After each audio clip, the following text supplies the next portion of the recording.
ረገጣል ደግሞ ለደንቆሮ ልጇ ማይብ ማይሰማ ገና በቤቷ እኮ ማይብ ማይሰማ ናይጄሪያዊ አሉ በመልኬ ተሳደቡ፣ በጥርሴ፣ በአፍንጫዬ፣ በቁመቴ፣ በመልኬ በቃ እነሱ ራሳቸውን የሰሩት እነሱ ናቸው። እኔ ራሴን የሰራሁት ራሴ ነኝ። ፈጣሪ እንዳልፈጠረኝ በመልኬ እናቴን፣ አባቴን፣ ባለቤቴ የሚረዳ ሰው ስለሆነ ስለተረዳኝ እንጂ እኮ ትዳሬ ላይም ችግር ያመጣ ነበር። ባለቤቴንም ሰደቡት። አንቺ ሚዲያ ላይ ባትወጪ እኮ እኔ አልሰደብም ነበር። አርፈሽ ተቀመጪ ይለኝ ነበር። የተማረ የበሰለ ሰው አንደርስታንድ የሚያደርግ ሰው ባይሆን ራስሽን ሁኚ የሚለኝ ባይሆን ምንም ብሆን ከጎኔ የሚቆም ሰው ባይሆን ጥንት አስጠፍተውኝ ነበር። እኔን ለማስጠፋት ባለቤቴን ሰደቡት። ሶሻል ሚዲያ ላይ ያልመጣ የተከበረውን ሰውዬ ሰደቡት። እናቴን ሰደቡ፣ አባቴን ሰደቡ፣ መልኬን፣ ፈጣሪን ሰደቡት። እሷን ስትፈጠር ተሳስተካል፣ መፈጠር አልነበረባትም። እሷን ለመፍጠር እኮ ምንድን ያሉት? እሷን ለመፍጠር እኮ ምንድነው? ቦርዴ ነው ሻሜታ ደፍቶ 3 ባቄላ ጣል ማድረግ ነው። ፊቷ ቅርጽ የለው ምን ይለት መተኮስ ያለባቸውን ጥይት ሁሉ ተኩሰው መተኮስ ያለባቸውን ጥይት ተኩሰው ሀቢባ ልትወድቅልን የምትችለው በዚህ በቆንጅየው በሚያምረው ልጅሽ ነው አሉ። በሳይመን ደግሞ ልጅ የምትወድቂው መስሏቸው ነው። ገባሽ? መተኮስ ያለባቸውን ሁሉ ተኮሰው ቀለሃው አለቀባቸው። ቀለሃው ማነው? ኑኑና ሳይመን ናቸው ብለው ነው ያሰቡት። እነሱ ደግሞ የኛም ልጆች ናቸው። ገባሽ? በነገራችን ላይ እዚህ ላይ አሁን እነሱ እንደዚህ የተሰበሰቡት እናሸንፋለን ብለው ነው። የወደቁ መሆናቸውን ደግሞ በደንብ እንነግራቸዋለን። ሀቡ አንቺ ከነሱ በላይ እንጂ ከነሱ በታች አይደለሽም። ስለዚህ ለማናቸውም ለነዚህ ማለት ሰዋቲያቸው እንስሳ ለነዚህ እጅ እንዳሰጭ ሀቡ መስሏቸው ነው። ገባሽ? በቃ ሀቡን የምናጣጥላት ምንጥላት በዚህ ነው ብሎ አስቦ ነው። በዚህ ደግሞ አትወድቂም። ልጅ ነው።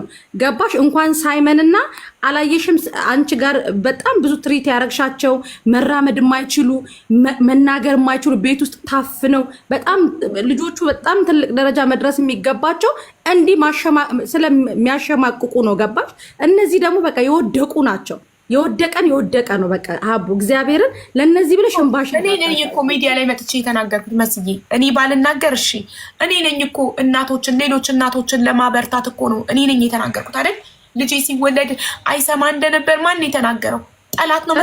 ቪዲዮ ሰርተሽ የተናገርኩት ቪዲዮ ሰርቼ ለሌሎች እናቶች ብርታት ለመሆን ሌላ እናት እኔ ያለሁበት ሲትዌሽን ላይ ያለች እናት ካለች ሞራል እንደሆናት ብርታት እንደሆናት እንደምታልፈው ከፈጣሪ ጋር ሁሉንም ጆርናል ያሳለፍኩትን ካወቅኩ ጀምሮ እንዴት እንደተሰበርኩ ከዛ እንዴት ራሴን እንዳበረታውና አምኜ ተቀብዬ ከዛን እንዴት ልጄ ሕክምና እንዳገኘ ከዛ ስፒች ትራፒ ምን ያህል ዓመታት እንደተመላለስኩ እንዴት ለፍቼ ልጄ ዛሬ እንዲሰማ እንዲናገር ከፈጣሪ ጋር እንደረዳሁትኝ በኩራት መጥቼ ሚዲያ ላይ የተናገርኩት ለሌላ እናት ሞራል እንደሆን ትምህርት እንደሆን የተናገርኩት እኔ ነኝ።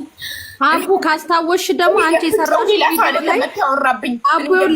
የሰራሽው ቪዲዮ ላይ ለሳይመን ብለሽ የሰራሽው ቪዲዮ ላይ 3 ናቸው 4 ልጆች አንቺ የሳይመንን ዕቃ ይላክሽላቸው ልጆች አሉ። ካስታወሽ ማለት ነው። በቃ እነዚህን ታያቸው አቡ ሳይመን የቀየረው ነው የጆሮ አቅም ለሌላቸው እናቶች ኢትዮጵያ ውስጥ ለሚኖሩ ልክ ያለው ደግሞ ላሰጥሻል አላ ፍርዱን ያሳይሻል። በቃ በልጅ ሲሆን ያማል። እኔ እናት አባቴ ባለቤቴ ራሴ ተሰድቤ እንደኔ ሶሻል ሚዲያ ላይ አጸያፊ ስድብ የተሰደበ የለም። እናቴ ትሙት አንድ ነገር አላልኩም። በልጅሽ ግን ያማል። ልቤ ላይ ነው የተወጋሁት። ልቤ ላይ ነው እኔ በስለት የተወጋሁት። ልጄ ነው ደንቆሮ መሀይ የማይሰማ የተባለው ልጄ ነው። በልጅ ግን ያማል። ሁሉንም ትልቅ ሰው ይሰደብ ችግር የለም። ንጹህ መልአክ ልጅ ግን ያማል። እነዚህ ሰዎች ሰው እንዴት ተስማማ? ላይቫቸውን ከፍተው ገስት ላይ 8 ሰው ተደርድሮ የልጄ ፎቶ ተለጥፎ ይረገጣል። ይሄ ደንቆሮ የማይሰማ ልጇ ልክፈትላችሁ ላላያችሁት ላሰማችሁ። እንደዚህ ሲባል የሰው ልጅ እንዴት አንድ ሰውስ ቢሆን እንዴት ይስማማል? አይደለም ያ ሁሉ ሰው ኖ ልጇን ማትናገሩ እንዴት አይባልም? ከሚናገረው ሰው አልፎ የሚስማሙት ሰዎች ከምን አይነት ማህበረሰብ የወጡ ናቸው? ከሰው ነው የተወለዱት፣ ከሰው ነው የተፈጠሩት። ከሰው የተፈጠረ ሰው ልጅን መልአክን እንደዚህ ብሎ ይሳደባል ይባላል? እኔ እኮ ስሰደብ ምንም አላልኩም። እናቴ ስትሰደብ፣ አባቴ ሲሰደብ፣ ባለቤቴ ሲሰደብ፣ ሁሉ ነገር ሲሰደብ እኮ አንድ ቀን ምንም አላልኩም። በልጄ ግን ዝም አልልም። ለፈጣሪም ነግሬዋለሁ፣ ለእናንተም እነግራችኋለሁ እንድታዩ የጭካኔያቸውን ጥግ እንድታዩ እኔ ደግሞ በልጄ እንድሸማቀቅ እንዳፍር ዝም እንድል ነበር አልልም። ነገም ትልቅ ቦታ ላይ ደርሼ ትልቅ መድረክ ላይ የልጄን ታሪክ በኩራት እናገረዋለሁ።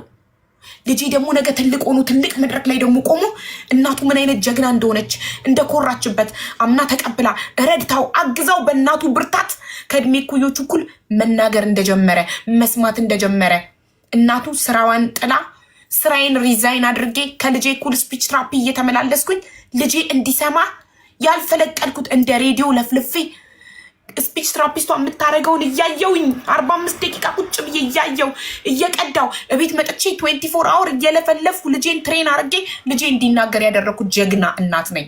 ነገ ትልቅ ቦታ ላይ ቆሜ አወራዋለሁ ይሄንን። እንደገና ልጄ ትልቅ ቦታ ደርሶ የእናቱን ጥንካሬ የእናቱን ጀግንነት ይመሰክራል።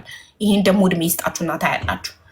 እንዳፍርበት ከሆነ ነገም ደግሜ ይናገራለሁ። ከነጎዳ ለሌሎች እናቶች ብርታት መሆን እፈልጋለሁ።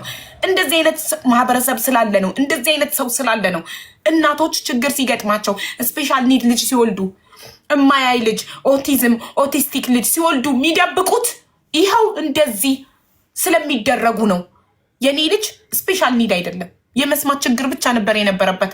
እሱም ተፈቶለት እየሰማ እየተናገረ ነው። ከእድሜ እኩዮቹ እኩል ኖርማል ትምህርት ቤት እየሄደ ነው። ሌላ ነገር ቢሆን ምን ልታደርጉኝ ነበር? ከዚህ የባሰ ነገር ቢሆን እንደው ምን ልታደርጉኝ ነበር? ሰው እንዴት ነው በተፈጥሮ ፈጣሪ በሰጠው ነገር ለማሸማቀቅ የሚሞከረው? እዚህ ድረስ ጨካኝ ሰዎች አሉ። እዚህ ድረስ ነገ ልጄ ሲያድግ እንደው አማርኛ የሚችል ቢሆን ኖሮ እንደዚህ እየተባለ አንገቱን እንዲተፋ የበታችነት እንዲሰማው ታደርጉ ነበር። እንኳን ይሄ ነገር መጣ። ልጄን ከአበሻ አርቄ አማርኛ ሳላስተምር እንዳሳድገው ትምህርት ሆኖኛል። እንኳንም አማርኛ አልቻለ ልጅ። መቼም ነው አማርኛ ማላስተምረው። መቼም ሲያድግም ጓደኞቹ ሌሎች ዜጎች እንዲሆኑ ነው የምፈልገው። እንደዚህ ከሆነ እኔ በገዛ ዜጋዬ እንደዚህ መወጋ ከሆነ እኔ የምደክምለት የማግዘው ህዝብ እንደዚህ ስደረግ ዝም የሚልም ከሆነ ሀቡ እዚህ ውስጥ ያላችሁ ሁላችሁንም ሰላም ብያችኋለሁ። ይኸው የአንቺ እንደ ክፍተት ያገኙት ይመስለኛል። አሁን አንቺም ስሜት ውስጥ ስትገቢ ለነሱ ደስታን የፈጠርሽላቸው ኦፍኮርስ ያማል። ቪዲዮ እንዳጋጣሚ ተቆራርጦ ልጆች ልከውልኝ ሰምቼዋለሁ። ግን መንገድ በምንም አንቺን ጠልፎ መጣል ሲያቅታቸው በእንደዚህ አይነት ነገር መጡብሽ። በምንም ነጥብ ማግኘት ስላልቻሉ አንቺ ከሁሉም እኔ በጣም አንቺ በሌለሽበት ቦታ ማህበራዊ ሚዲያ ላይ ካየዋቸው ጀግና እንስቶች ማህበራዊ ሚዲያ ተጽዕኖ ፈጣሪ የቲክቶክ ቅመም እያልኩ ብዙ ጊዜ በተደጋጋሚ ስናገርበት የነበረው ሁኔታ ነበር እና በምንም ሊያገኙሽና በምንም ሊያሸማቅቁሽ ሲያጡ አንቺን በእንደዚህ አይነት ነገር ሊጠቀሙብሽና እንትን ሊያደርጉሽ የፈለጉበት ሁኔታ አለ። ስለዚህ እንደዚህ አይነት ስሜት ውስጥ አሁን የምትጠቀሚያቸው በእርግጠኝነት ይሄንን ደስታቸው ጮቤ እየረገጡ ነው። በቃ ያገኘንባት እቺን ደካማ ጎን እቺን ቀዳዳ ያገኘን ብለው ከሶሻል ሚዲያ ላይ እናሳጣታለን። ሁለተኛ ነገ ተነገ ወዲያ ደግሞ አንቺ በኢትዮጵያዊነትሽም እንዳትኮሪ የሚያደርጉ ነገር ነው የሚሆነውና ጠንካራ ነሽ አውቃለሁ። ብዙዎችን አጀግነሻል አንቺ። ብዙዎች በራስ መተማመን እንዲኖራቸው ያደረጉበት ሁኔታ ነው ያሉት። ይሄንን ያደረገውን ሰው ደግሞ ምናልባትም አንቺ ቤት መተን በሰራ ነው ምናልባትም ሰምተሽ ከሆነ እህቱ ለረጅም ጊዜ እስር ቤት ያሳለፈች ልጅ ናት። ታውቂያለሽ?